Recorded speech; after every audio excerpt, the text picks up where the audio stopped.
It's your boy Tease here yet again, back for another video.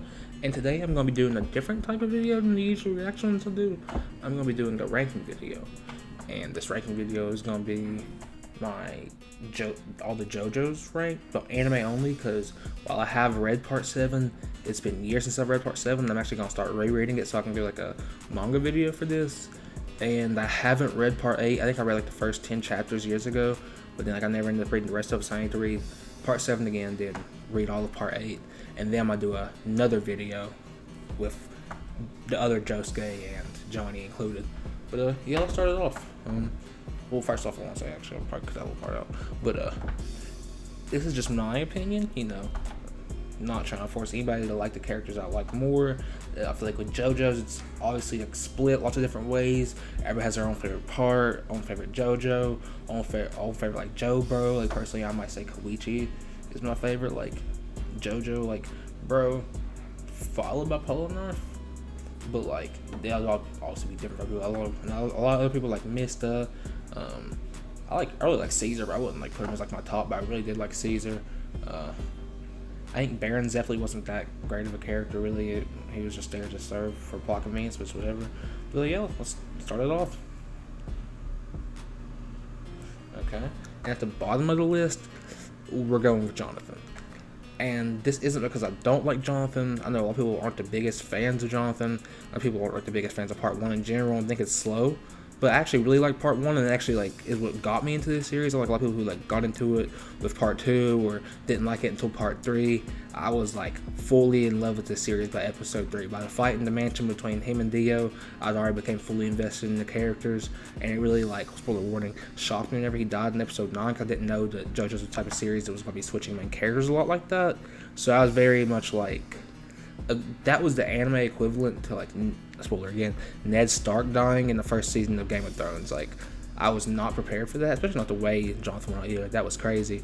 But yeah, I just really like this character a lot. There wasn't anything too deep with him. He was just a righteous guy.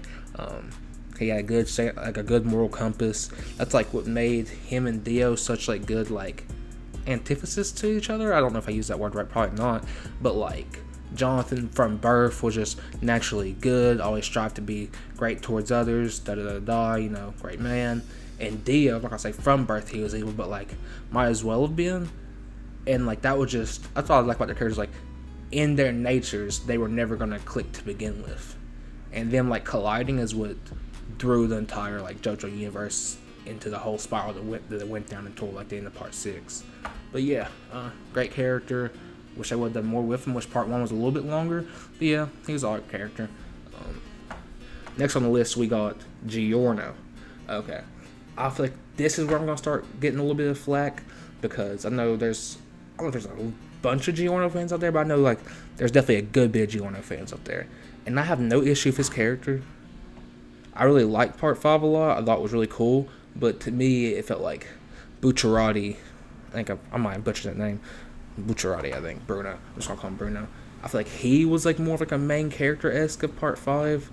And like, Giorno was really like interesting and cool to watch whenever he was doing something. But this is the opinion that's gonna get me a lot of flack. To me, while there was like subtle differences, it kind of felt like he was another version of Jotaro. Like just a little bit more emotion. Because that's kind of what part 5 felt like to me. It was like Stardust Crusaders done a little better. And like, while it was cool, the fights were intense, the animation for it was great. I actually never read the manga for it. It wasn't enough to really draw me into like liking Giorno's character to a huge level, but it was enough for me to like him more than Jonathan. And I can't lie, his poses were cool. And me being a huge Dio fan, obviously I would like his son, you know. So he was cool to watch. Golden Experience Requiem was great. Yeah. I don't think the problem was really so much on him, because people say his like character arc was more subtle, and I definitely do agree with that. But it being subtle doesn't change the fact that I felt like it wasn't enough for me personally to put him any higher on the list. But drum roll, please. On to the next one, number 4. We got Jolene. I watched part 6 whenever it first dropped, but my memory of it isn't the greatest, so I'm actually rewatching it right now. But like, I think I'm on episode 6 or 7 again right now. And I'm really enjoying Jolene's like character, not just for the fact that she's Jotaro's daughter, you know, that is a huge like bonus, I just like the attitude she brings. She brings like a sort of like the stoic type nature that Jotaro had, but still has like sort of like a playful type nature, kind of like Josuke. She seems more like mischievous than Jotaro, who was just more like, I don't want to say misunderstood, but just like very solemn. And I like seeing her character grow and just seeing like more about her. And I get her like animosity towards Jotaro, and I don't really relate to it, but it can be like relatable, like not having a parent around like that. So I mean, I do relate to it, but like obviously their situations are a lot different. But yeah, I can't wait to see more of her. Part 6, season 2 is going to be great. Hopefully Netflix can hurry up with that. On to number 3. We're into the top 3 now. We got Joseph. See, now this might be the thing that gives me a lot of flack. Because I know Joseph, I'm pretty sure he's a lot of people's number 1, and rightfully so. He's an interesting character, very charismatic, has great lines like, holy shit, oh my god, and next you're going to say da da da da. And like his part was really great, short, longer than part 1 though, and like I liked how he grew in other parts. Like part 3, he was yet again an interesting character. Part 4, he didn't do much, but he was like kind of like the icing on cake. Like, yeah, you have Josuke and Jotaro, but like here's also Joseph in the background. And he's just a really fun character to like follow. I feel like part 2 was definitely one of the stronger parts. Not that there's any like weak parts to me, but part 2 definitely had me hooked. Like almost every episode, wanting to watch more and made me fall in love with the series. I was like, part 1 got me into this series and had me invested. Part 2 made me become a straight out fan and maybe like dive into all the other ones.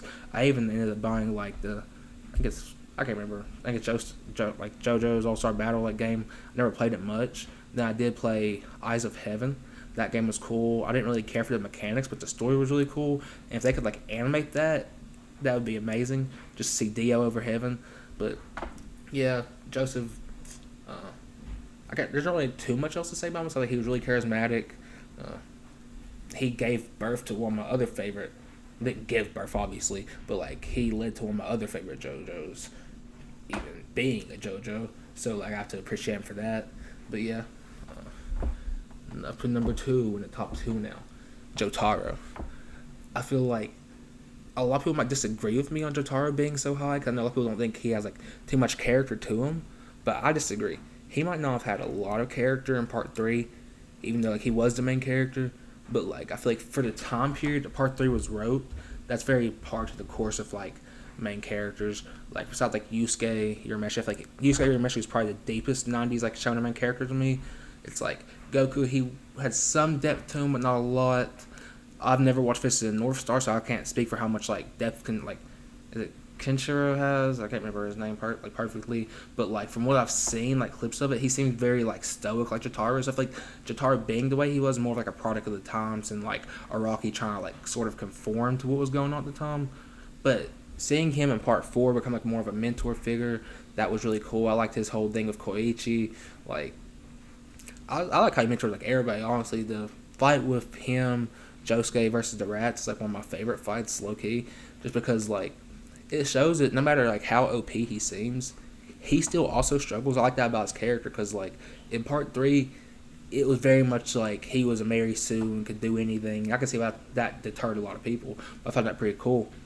But I like that he got like weaker with age. So as the story that goes on for the parts, you see him struggle more. You see him like get his back put up against the wall, and it just shows like how smart of a character he is. And I like his mysteriousness. Like I feel like him and Dio's like, I'm gonna say parallels, but like their sort of like relationship is more intriguing to me than say his and than Jonathan and Dio's. Just for the fact I feel like those two, like I said, they can really understand each other. Cause obviously they have like huge differences, but like Dio and Jotaro just seem like two characters who were born to like be these great like unsurmountable obstacles that like were destined to collide at some point, in my opinion. And I just like his whole thing with Dio. I'm really interested to see like how everything's gonna go with like his disc being removed by Poochie. That's gonna be cool to see. And yeah, he's just a badass character. Great one-liners. I think he has the best one-liners in JoJo's personally. And if he wasn't so lit, he wouldn't have been in all the parts he's in, because he feels like the main character to me, like overall. I mean, I guess like each part has their own main character, but like Jotaro is like the one like presence that really looms over it. Because Joseph, he was big in part 2, big in part 3, but his presence wasn't really like felt heavy-handed in part 4. I get he was really old at the time, but like Jotaro, every part, I feel like his presence was heavy.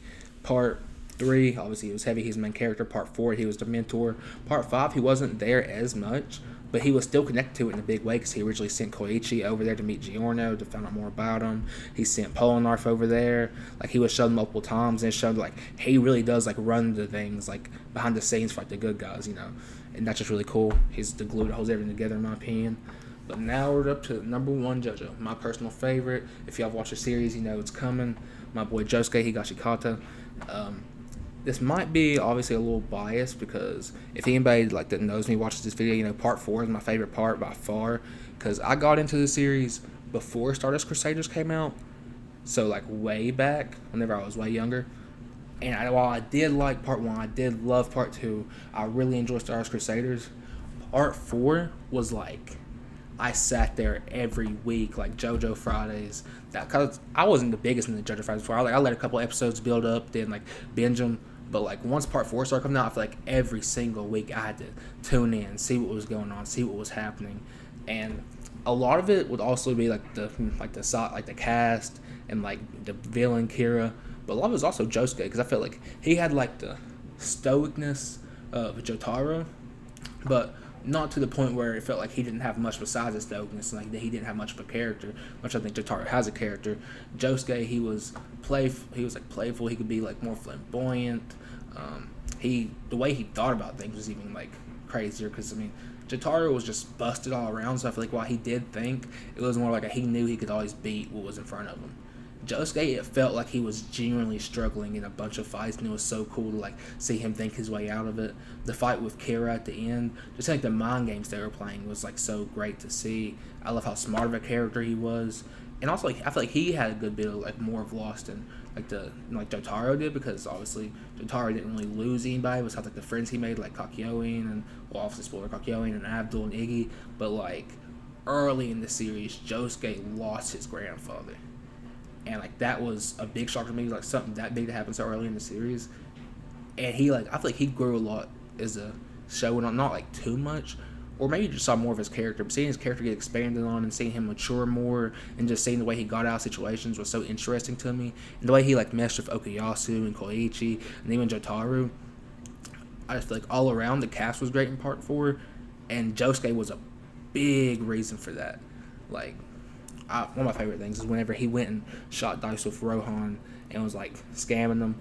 That was just so funny, and like he was kind of like I don't know, Ed from Ed and Ed. I think Ed was the one who was always scamming people, and like it was just funny how witty he was because you can see he got that from like Joseph. That I mean, obviously he didn't get it from like he has taught it, but like he inherited like Joseph's wittiness, and then he also had like I said the badassness of Jotaro, and yeah, I just really liked his character. But overall, quick thoughts. All the JoJo's are great. If your opinion is different than mine, say if your favorite's Jonathan for some reason, or maybe even Joseph or Jolene, then like I'm not gonna disagree with you because I can definitely see why. And any given day, my opinion could definitely change on who my favorite JoJo would be. Also depends on what part I'm rewatching it. But like Josuke is the one that usually is like the top one because I rewatch part 4 the most.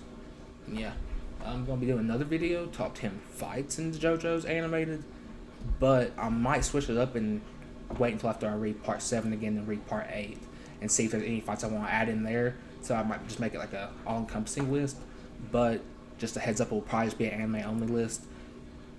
And I'm not gonna say for certain I'm doing this video, but I might do a all JoJo's like openings like tier list.